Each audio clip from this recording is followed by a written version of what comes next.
Oh, hi there, everyone. Welcome to a new episode of Lounging by the Fireside here. It would be our third one for sure, but I am Cardwell, I'm Kevin. And I'm Trevor. and today we're just going to go through some news. It might be a short one because there really wasn't much happening this week, for sure. And yeah, in games, movies, or anything at the moment. Even the news was kind of light, but it has to do with like one main company. But as always, before we get into it, we'd like to go ahead and like talk about ourselves, make a subject, and for y'all to actually get to know us. And the subject for today's episode is something that we wish could be remade or remastered in some way, even though we might not ever get one, but something that we really, really want. And for me, I actually want the game Manhunt, which might sound psycho because it was a pretty intense, like, horror thriller game. And if you don't know what Manhunt is, it was made by Rockstar, and basically you were captured by this super rich, basically dude that's into voyeurism, or snuff films pretty much, and he watches you go around and survive and kill people. And I do believe you are a prisoner. It's been a very long time, and to get yourself free, you have to go through this trial of just murdering everyone. That's hardcore, man. Yeah, it's very hardcore. Even basically how you kill it is whatever weapon you can get. You sneak behind people. It's almost basically a stealth game. And you have 3 levels of how you kill them. So the longer you're behind someone and hold the button to kill, the more intense the scene is. And it gets pretty super gruesome. And you're just here to help this guy's fetish, even though you just want to survive and everyone's just trying to kill you. That's kind of awkward, bro. Like, that's some weird game. Yeah, I know, but every time I'm thinking about it, I'm like, that was such a great stealth game. Like, it was so good, and it was crazy, unabashedly, like, violent, which you don't really get that nowadays. Stealth is what you remember. Yeah, I love stealth games. I super love stealth games. And, of course, I don't remember the most intense scenes, but even the main boss at the end, which is a giant fat dude in a pig mask, like a real pig carcass mask, and he's naked, chasing you into this abandoned building with a chainsaw. And that's how you have to survive at the end of the game. Our taste in games is very different. Yeah, like it's Very not even different. in my top 5 or not even my top 10 list of games, but it's something I don't know. I just want them to remake it. I would like to see how they would do that nowadays without wincing away from the public, you know? They're like, this is going to be violent. Let's see how it goes. I think it'd be pretty decent for a remake because of the violence in it. I think it'd be kind of, even though it's kind of weird to say, a breath of fresh air in the kind of genre that we've been having so far in video games. Yeah. And I think a lot of people would actually welcome it. I would think so. It would definitely push the envelope and push the boundaries again, since everything's been, I don't know, rebalanced in kind of like sex and violence and stuff.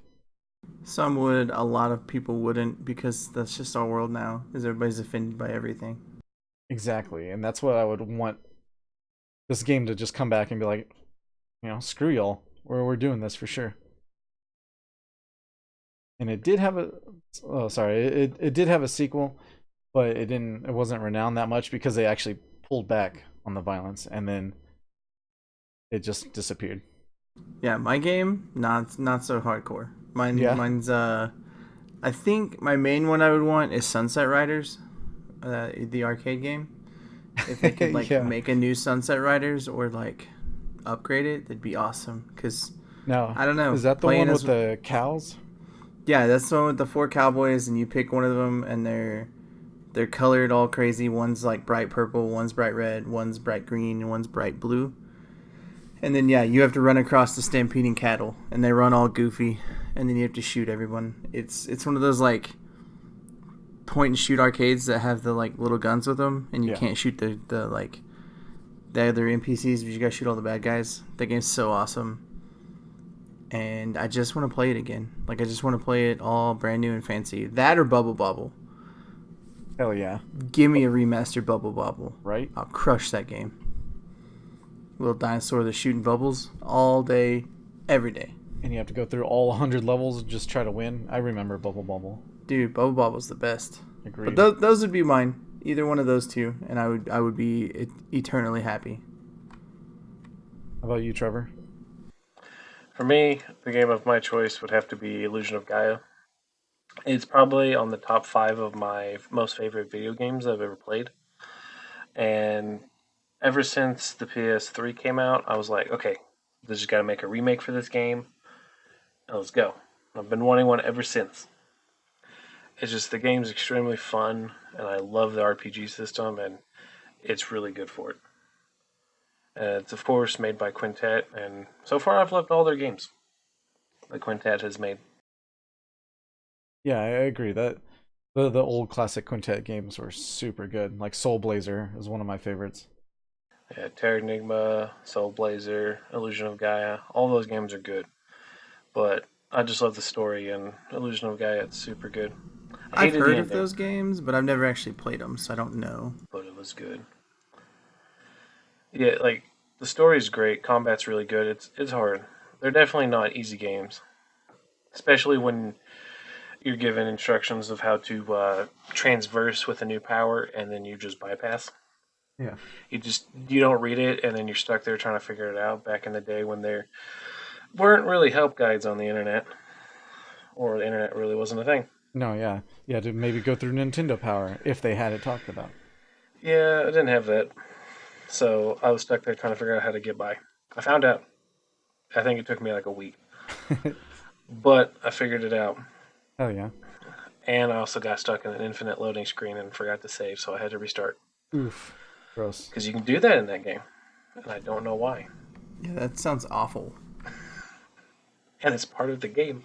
I don't know why. But I still want that in the game, because that'd be fun. Right? I wonder how much testing they really had to do for those old games. Because, you know, they couldn't patch it or anything. Yeah. I don't know. Probably, like, they'd probably do more testing than they do now. Oh, yeah, probably did. Now they just slap the game together, ship it. Oh, it needs a fix. Here's an update. Oh, it needs 30 more fixes. Here's another update. A month later, here's another update. Right? We have a day one patch. That's half the game already size. And then it'll be good in a year, right? Yeah, that's just terrible. And then when you talk about Bethesda games, they're just non-stop patches because there's so many bugs in them. But they're so fun. Yeah. Yeah. And they're open world, and I give them a pass, even though, you know, no one says we should anymore because games like The Witcher 3 came out and destroyed them. Yeah, it's a good game. That is for sure. All right. Then with that, we'll go ahead and jump in the news. And speaking of Rockstar, the first big news is Rockstar is accused of abusing the tax benefits in Britain. I'm sure everyone's heard about this by now. But basically, they do claim their taxes in Britain, and they say they pay in zero, but so they get all the benefits of a gaming company in Britain. Yeah, which I don't know what made them think of doing that. Like, who thought that was a good idea? Like, of course, they made £70 million, which is quite a bit of money. Greed makes them think that's a good idea. Apparently. But yeah, like... As one Jim Sterling says, weird. They don't want just some of the money, they want all of the money. Like, every greedy gaming company, that's what they want. And it sucks that most of these companies like EA and stuff will do stuff like this and then still lay off, you know, hundreds and hundreds of people just because, you know, for money. Yep. And they produce terrible quality games. And they do that in a repeat. I'm not saying that Rockstar's made bad games. I'm just saying it's a common occurrence. So let's make tons of money, lay off people, make bad games, and then say we didn't make money. Get taxes. Exactly. And then somehow just, like, I don't get how humans just need millions and millions of dollars. Like, someone wins the lottery, like, no one, like, them and their family can live for generations with that one, you know, set of money. And it just blows my mind of the top CEO companies. Like, what are they, like, it just blows my mind of what they must be doing with it. It's greed, man. It can get you. Yeah. Mm-hmm. I wonder how much they're gonna like. What's gonna have to happen? Are they gonna be paying money back, or I wonder how that's gonna work out for them. I don't know. The UK might start changing their tax laws, or at least their benefits for taxes like that. Gotcha. Yeah, I could see that. Maybe they'll change it to if you're making money in two different countries, uh, pull that together, tell us all that you're making, and then tell us what you're making here. But then that gets to like which country gets that money and such, and that just gets hairy. Yeah, and I mean, like, so they can look to see if this company actually needs the money or if they're actually making money. Yeah. They're just not making it here, which means they're not making a loss or all that stuff. Yeah, and they're not giving back to the government community to help support, the cities and such. But hey, loopholes in taxes, it's what all wealthy people do. Gross. Why everyone has offshore bank accounts, right? Uh-huh. And I mean, yeah, you're not wrong. of course, the other piece of news has to deal with Rockstar again, but GTA 5 online has now put an actual casino in the game, and it's so intense, the casino rules and everything, that the countries that have gambling banned, that part's not in the game at all. What do you mean, like actual casinos? Like you can win money, like hard-earned actual money from it, or just like No, in that's the game casino? just in-game money, but you pay real money to play it. Yeah. So, this is how the loophole goes. You spend like $5 to get 10,000 coins. And then with those 10,000 coins, you actually gamble that money into getting more money. That's sounding like every single TCG game on computers and phones because you get nothing out of it other than enjoyment. Yeah, that sounds kind of awful. Yeah, it's extremely awful. They even had to put rules and regulations on like how much you can spend and all this stuff per day, just in case, people are addicts and they go on there and they try to gamble. Yeah, I mean, Wow. gambling's a real thing. That's why Las Vegas exists. Yeah, And exactly. people lose their Yeah. whole family fortune in like 2 minutes. Mm-hmm. Because they don't care. They just want the thrill. Yeah. But I did see an article like a couple of days ago about this, and I was like, "Oh, what's going on here?" I think it was like 50 countries, if I'm not mistaken, actually banned this game or banned that part of it. Yeah. And I was like, 50 people or 50 countries? I was like, that's pretty impressive. Yeah. It's just, and I don't know why it took them so long to do this. Like, that GTA 5 Online's been out for what, 10 years now? Uh, Or it's been something. It's out. been in the top 10 best-selling games for ever since it came out. Every month. Mhm. Been It, insane. it's been a while. Yeah, and the game's been $60 for I don't know Forever. how long. Never played it because I never wanted to spend $60 for it. I mean, it's a GTA game. It's super in depth. The story's okay, and it's super fun. But I actually just even GTA 4, I got bored of it, and GTA 5, I did as well. There's something about driving somewhere for like 20 minutes, seeing a cutscene, driving somewhere else for like 10, 15 minutes, and then doing the same thing over and over. I just Have can't. you ever have you ever played any of the driver games for PlayStation? The first driver, yeah, This is exactly what you do. yeah, exactly. First one and the second one, I believe. Third one, you actually kind of goes into GTA. Yeah. Have you played the Getaway? It's like playing a Guy Ritchie like British mob film, and it was super good because there was no HUD. And the way Oh, you knew how to drive around is your car would have a blinker. Well, the blinker would turn on to tell you when to turn. Stuff like that. It was really cool. That one I have played, and it's really fun. Yeah. It's pretty crazy.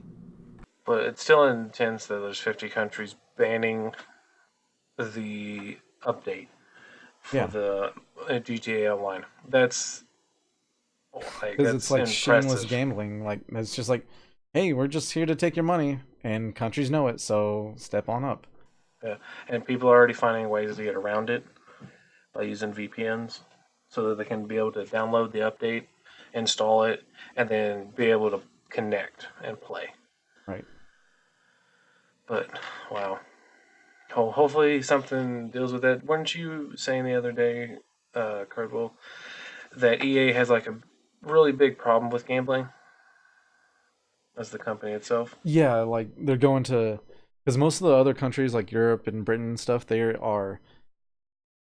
politicians are forcing EA to change their monetization, like with loot boxes and especially FIFA, of how corrupted that is pretty much, because kids are spending their families like hard-earned cash and fortune just because of they want a new soccer player, you know. And so they're having trouble saying it's not gambling at all. It's just surprise mechanics, is what they recently just called it. And therefore, they can find that loophole and just still make all the money.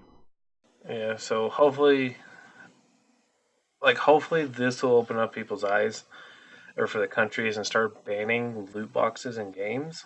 Yeah, And then hopefully we can start slowly getting rid of microtransactions as a whole. I wish.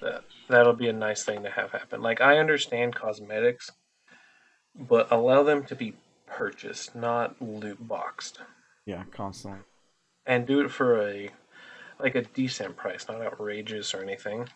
You'll still make money to do like little touches here and there, but you're making a game. Don't put microtransactions in it. Go back to the old days where there was none of those or no DLCs. Wish, but unfortunately, if you look at the numbers for microtransactions, they make millions, like so many millions of dollars on just the microtransaction. Yeah, because people love their skins. Yep. Skins or their players or their abilities or whatever that might happen. Like even we were just talking about it earlier today about Wolfenstein Youngblood has microtransactions in it. Yep. Which is insane for just a co-op single/co-op player game. Yeah, there's no competitiveness to it. It's just you and your friend play. Yeah. Why does that game need microtransactions? It doesn't. It does not one bit, but there are people out there with money, all the nerds. Because it's not only us or you and I or our generation. Literally everyone nowadays growing up, a certain generation plays video games, you know, or they're into nerd stuff. So tapping into that newest generation, be like, hey, you can just do this, and this is normal in video games now. It's gonna happen forever. Yeah, and microtransactions are easy to do just because, like, everyone has $1 or isn't, like, you're losing $1 or under $5, so you don't really, as a person, when you're spending it, you don't pay attention to it. Because it's like $5 as opposed to $110. You're going to pay more attention of spending $110, whereas $5, you're like, I don't care about $5. Yeah, but most of the microtransactions I've seen aren't 5. They're ranging from 15 as an average up to 20. So people buy those quite regularly. Even still, that's 15 as opposed to 70 for a whole new game. Like, they're going to do that in a heartbeat. Yeah, it's just that whole new game, if done right, can last you several hours, several days, maybe a couple months. But a microtransaction is going to last you probably 2 hours, and then you're done with it, and then you want something else. I'm not trying to, like, support them. I'm just saying, like, that's why it's super easy for people to do them. Yeah, and that's what major corporations want now. They just want the greedy money. So you're right, the microtransaction will wear off in like 2 hours, and they're like, hey, I didn't see my money go away, so let's spend that extra $5 to $15 again for a new skin. Yeah, that's just terrible. And that's just how video games are going nowadays. It's not like back in the day where we play like Marvel vs. Capcom 2 and you have to like grind just to get colors or characters anymore. Now you have to buy them with real money. Yeah, no, it's just terrible. Like, if by chance, I know some games allow you to acquire the microtransactions in game. It's just a lot longer of a process to do. But I wish they would make it to where it's not as difficult, and almost all games have it to where it is. If people want to play and not spend the money, by all means, let them do it. But I don't know. I guess that stops them from making money, so I guess that's the reason why they hate it. Tactics, man. And now this is where we get into the entertainment section of it, and of course we talk about the releases. And for video games, bleh, nothing except Madden, but we don't care. Yeah, that's about the only game worth anything right now. But we're not really like sports fanatics when it comes to video games, except for Kevin with Tecmo Bowl. Yeah, dude, Tecmo Bowl is where it's at. That's old school football. Yeah. And I had to crush a dude at the shop a couple days ago because he mouthed off, and I went and taught a lesson. Be like, you don't mess with Kevin at Tecmo Bowl. And I didn't even start it. Like, Brian just came and was like, hey, this dude says he's going to Tecmo Bowl, so you're going to play him. And I was like, oh, yeah? He was like, yeah, it's happening. And then I proceeded to beat him 3 games. Badly. In the last game, I let him choose my team because he whined that my team was overpowered. And I was like, I'll give you that. New York is kind of overpowered in that game. However, game 3, I played the Cleveland Browns, which are definitely not overpowered. And still, he stopped playing in the fourth quarter at 31-10. Jesus. Yep. Also, Cleveland's running back, like, not running back, the kick return runner. Oh my god, that dude has like jets for feet. It's ridiculous. He did a terrible kick and I returned it for a touchdown on the punt return. And I was just like, this is disgusting. This dude is actually busted. But yeah, that was fun. I was just like, no, I'm going to kill you, guy. Like, no, we're going to do ya. Yeah. And if everyone, of course, Brian here is the owner of the local game shop around here. Kevin works at. And yeah, when it comes to sports, I like Star Wars Pod Racer and NFL Blitz. About it. NBA Jam, that's fun. That's because it's NBA Jam. Yeah, it's NBA Jam. Downtown. But yeah, Madden, it comes out every year. Everyone knows about it. We don't need to go to it again. Yep. And if you buy it now, the next day it's worth $20. Yeah. And then the next day it's worth $5. Straight up. Practically, yeah. See, now that's the game they need to have around for 7 years with just microtransactions. Dude, I'm surprised they haven't done that model. Just be like, Madden Forever or Madden Infinity. Like, Here's Halo one Infinity game. is going to be. Yeah, one game, here you go. We release new players every year or every 6 weeks or whatever. And then you can purchase those and then you can build your team off of old and new people. Exactly. Like a new roster, $40. Done. Yeah, done. And then you can choose which roster you want to play. Oh, I want to play this one this time. And then there you go. Then that's one game, and then it's going to be worth value for a much longer time. Yeah. It's going to be a live service, as they call it. Mm-hmm. I think that would probably do pretty good for them. I don't know what they should do with like Call of Duty. I know it pumps out every year and different stuff, but we'll get to the movies now, and it's just, popcorn flick. Fast and the Furious with a Hobbs and Shaw. See, I'm pretty excited about this one. I'm not like, I'm gonna go watch it probably as like the cheap movie night, but I'm not like gonna go lose my mind to go watch it. You know what I mean? Yeah, of course. But it looks cool. It looks entertaining. Put it that way. So I'm kind of excited for. It has The Rock, and then of course it also has Jason Statham. And those two are just great. Like, they're legitimately great action star movies, and they're hilarious together. So,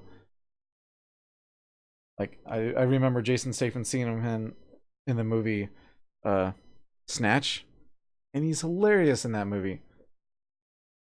And then he's just been an action star ever since. And then The Rock can do literally everything he wants to. Practically, yeah. Yeah. He can. He's a diamond. He's a gem for sure. Mm-hmm. I don't know. I'm not too excited for the Fast and Furious movie. I think I stopped watching after the third or fourth one. Because, let's be honest, that's basically all the same thing. With higher action-packed stuff. Yeah, no. And it's weird that I guess, because after the death of everything, they're just like, and an offshoot Fast and Furious movie, go. And they basically fight a supervillain, and it should be kind of hilarious. Hopefully it's hilarious. That'd be nice. Yeah, definitely. And that's it, guys. That's just the entertainment section this week. It's been pretty blah. scarce. I mean, we can finally talk about Lion King, and I don't know. I was bored watching it, to be honest. I don't even know how it is bored. It was a great movie. I enjoyed The Lion remake. King. It is not anything like the cartoon. Like, it will never live up to that. Or like the animated one. Yeah. But it was still good for what it was, in my opinion. Yeah, like I just wanted to watch the cartoon the whole time I was watching this. I was like, I just want to watch this. Although Timon and Pumbaa, the best part of the whole movie. Oh yeah, they definitely stole the whole movie. Every scene they're in is fantastic. Like, like Kevin was saying, it doesn't really compare to the old one, but it is still good. There are limitations that they were trying to set for themselves because this one's trying to be more live action with more normalcy to it. So many of the amazing parts, like the hula dancing, gets replaced with something else, and it's fine. Yeah, It's entertaining, as Cardinal was saying, because it still had Timon and Pumbaa in it. yeah. Still good. But I thought it was pretty good. Majority of the songs are still the same, except for "Be Prepared," which it's literally just Scar speaking. Yeah. There's music in the background, and he's just talking. And I was pretty sad about disappointed. that one. I was just like, why are you not singing this like I want you to? Because it's like one of the best songs in that. Agreed. Yeah, and I think it's one of the best Disney villain songs too. A lot of people love that song. However, I Can't Wait to Be King was awesome. I was like, that song was pretty good. Yeah, it's great to see how they actually did that in the live action version. Since they didn't have all the crazy stuff going on, it was pretty nice. The jumping on animals and such. Yeah, I was like, are they going to do that? They didn't, but it was still pretty good. But all in all, as long as you can get past their front walking animation, I think it's an enjoyable movie. Totes agree. The lion's front side it just looks too weird. Like muscly tentacles. I don't know. It just doesn't look right.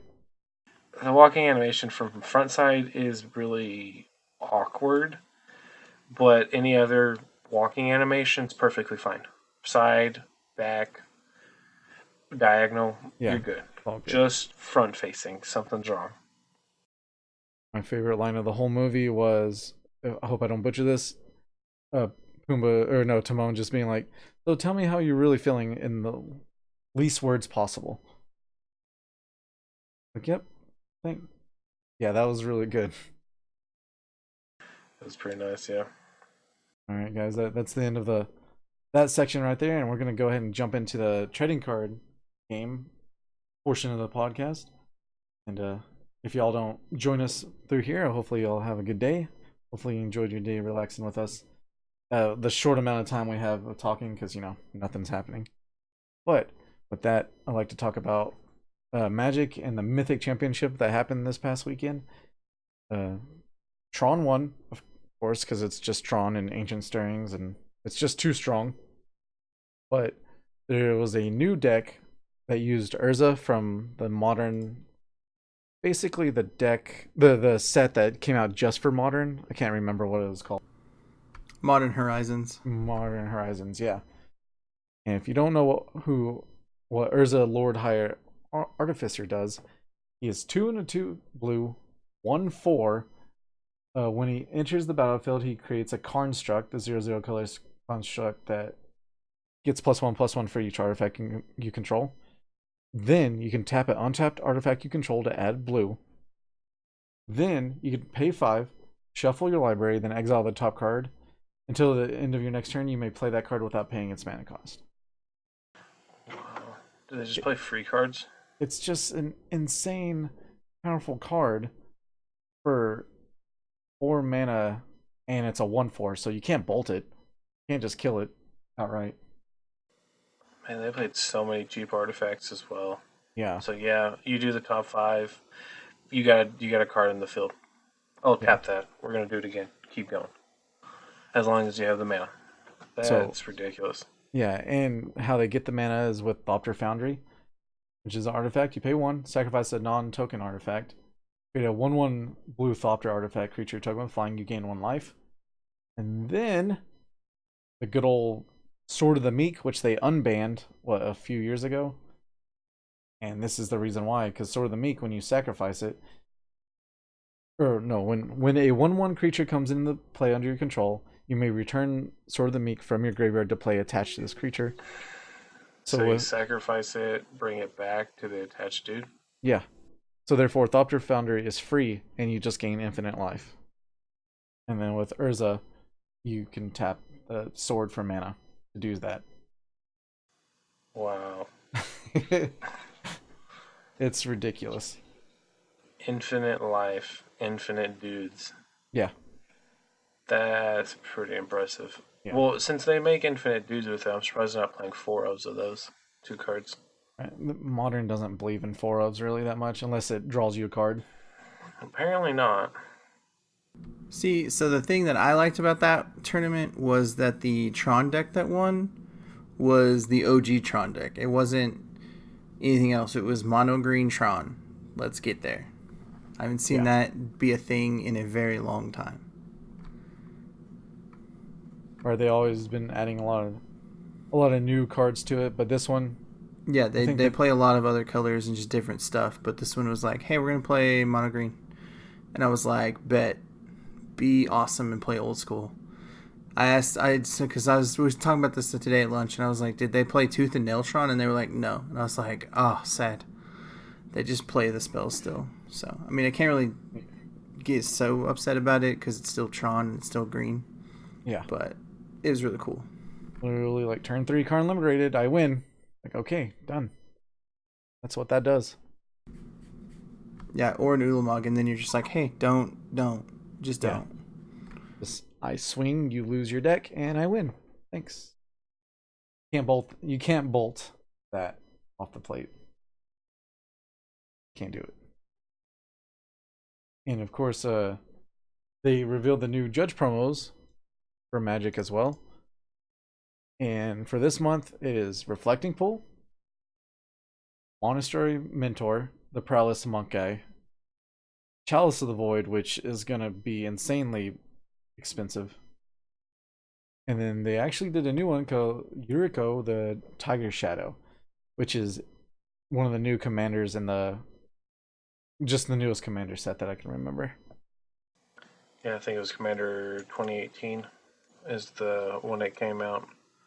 So it's super good. Like, I hope the art for Chalice of the Void will blow people away. Dude, they're gonna be so cool to see, and I'm like you said, that Chalice is gonna be super expensive, and I don't know what it's gonna do, but it's gonna be cool to see. Agreed. Super agree. Yeah, like they haven't released the actual art yet, but it's gonna be pretty good. All right, Kevin, will you walk us into Force of Will? Okay, so Force of Will, there's not a crazy amount of new stuff, but the first thing is they finally showed that the Kaguya, that is the box topper Kaguya, is in the set. So everyone can rest assured that we don't have to pay $1 bajillion to get that Kaguya. Yeah. Instead of paying $800, you're going to be paying maybe $40. Yeah, I mean, it is kind of cheap that it's like the same picture, really. Like, there's like subtle differences in the picture, but other than that, I guess I'll accept that. You know what I mean? To get the Kaguya. Like, I'm not gonna accept that. They just love doing little subtle changes with Kaguya for no reason. Because you can just get a full art version of the in-set Kaguya, and it's almost identical, minus like a minor thing.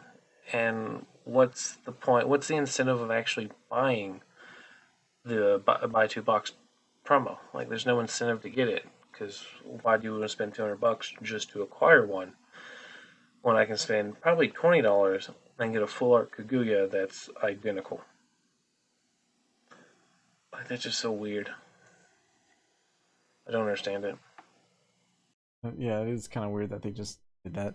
Laziness, maybe, but overall, it's the happiest thing that we can, that the best outcome we wanted, Yeah, for sure. I kind of wish they never printed the card, to be all honest. Yeah, it will change, I think, Force of Will forever because it's just going to be green white for everyone. Mm-hmm. And there's not going to be a card that can fight this. Yeah. It's going to be itself versus itself, and we're going to go back to the days of Fluorite versus Fluorite. Which, I hate that because I love that we're getting rid of Fluorite with the new set, but I also hate the fact that we're getting another card to replace Fluorite. Yeah. And you thought you were free. Yeah, I was lied to and tricked. Yep, definitely gonna have to deal with Seal of Wind and Light again, and I'm gonna be real sad. Except this time it has a body. Like, really? That was their idea? Mm-hmm. Hey, it can be countered, right? That's the upside. I mean, I guess. But No, it's still. not the upside. It's, I don't know. It's just a little too much. I think they could have done better. Hopefully they'll ban it. And really, the only other thing that I can think of on Force of Will that is like super news is that the Glendale, Arizona GP is coming up, which I do believe is the final GP of the season. And it's going to be fun. It's going to be the one that we're going to. Me and Trevor are going to. Cardwell has to work, sadly. Otherwise, he would be there. Yippers. But so if y'all are going to be there, come say hi to us.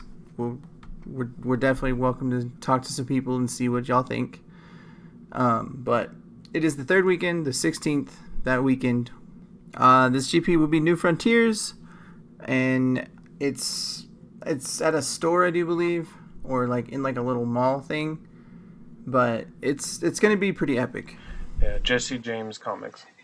I don't know if it's going to be crazy big, but it is your last chance to get a qualifier for Worlds. However, it is not paid for. It is an unpaid invite, but I mean, it's still an invite to Worlds. So yeah, take that with what you will. Top 8 get Blazer. Everybody gets a Wind Magic Stone. Still don't know why they did that. Top 3 or top 4, if I'm not mistaken, get what is her name? Loki as the special promo. Nice. For the ruler. So it could be decent. It's not too bad. Is it new art for Loki? No, it's the starter deck art, Gotcha. but they're in an acrylic form, I believe. Oh. So Gotcha. as long as you get them, then they're definitely worth something, and you can play them. So they're still cool to look at. Yep. I expect a challenge from us too. We got some super secret tech. Yeah, so if you're going, definitely be on the lookout. We're going to be there. Come say hi. It's going to be totally awesome. Hey, and that's it for the Force of Will. Next thing we have to talk about is Argent Saga, and we're talking about the newest set finally released for Argent Saga called Betrayal. So I've been seeing a lot of nice looking cards for it, that they've been actually having full art stamped cards, which I thought was pretty interesting. Nice. Here we haven't had the chance to do our pre-release because there was some shipping issues. But once we get that, we're definitely going to be trying that game out, playing it, and hopefully having a good time and deciding to pick it up for actual real this time. Yeah, and hopefully we'll get to the comfortable point where we'll start making videos for it as well. So check out our YouTube out for that too. All right, with that's the end of that. As always, we kind of just see if we can ramble on at the end. Talk about it. Is there anything that you like to talk about, Trevor? Yes, there was something that I found on Indiegogo. I believe that's how you pronounce it, or Indiegogo, I think. Indiegogo, yeah. And it caught my eye. It was very interesting. It's called the M Classic, and it's the first plug and play graphics processor. You might be wondering, like, what is that? Well, the sole purpose of this is to give a boost to the graphics that you are using. So if you're playing on, let's say, the Nintendo Switch, how when you have it docked, it has the max resolution and goes 1080p. Yeah. Well, this is designed to upscale that, upres it, make it look nice and pretty, with no compromises or anything. And it has a zero point 0.02 milliseconds lag, so that's very fast still. So So therefore, you're you not, shouldn't be able to notice anything. yeah. And they claim it has 4K upscaling, anti-aliasing to help out those graphics. They improve the depth of field in the game, and they do some image sharpening. And from the test images that they've shown, are actually pretty good. If this is actually the true quality of it, and it works on almost any console that you can think of. It even works on your PC. You can do that. Works on your, I believe, it does work on your Super Nintendo, and I believe it could potentially work on the Sega Genesis, maybe an Atari if you're all the way back in there, as long as you probably can get an adapter for that. But for what they're trying to pull off, I think it's very interesting. And it's a very small size too. It's like a little bitty, it's like a USB size. And see, that seems like a crazy smart idea for something like that. Seems pretty good. Yeah. And it has 28 days, I believe, something around those lines for until it is fully done. It's already completed its goal, it's at 200%. So it's going to be happening. Hopefully, it's super great. They claim that you'll get it by September this year. And the cheapest price is $70 for an early backer special. Nice. So, is that great? I don't know. I'm looking forward to it. I'm optimistic about it. Opportunistic. Yeah. And I'm hoping that it'll be pretty good. We'll definitely have to see how it looks like on old retro games like Nintendo 64 or Super Nintendo to make sure that retro gamers will love it.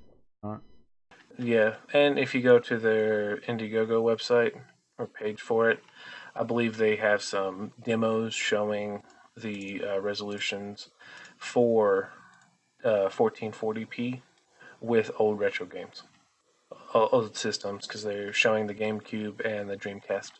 So it looks good and it sounds good. I'm looking forward to see how well it works. Heck yeah. It sounds awesome. Like, definitely have to check that out. Mm-hmm. Oh yeah, agreed. All right, Kevin, is there anything you'd like to talk about? Actually, so we've been talking about new, like, occasionally, like, the new games that we find. I recently discovered that team, like, TFT, that everybody's been playing lately. I finally got into it, and it's totally awesome. So it's called Teamfight Tactics, for those that don't know. And it's just like Dota Auto Chess, except it's the League of Legends version. And it's League of Legends simplified, and it's like more of a strategy game than it is like you work again with a team, because it's literally just you pick your dudes and you put little units out and they auto fight, and it's super fun. So it's like it's going back to its original roots almost. Kind of, but it's just like a little mini game within the game that Yeah.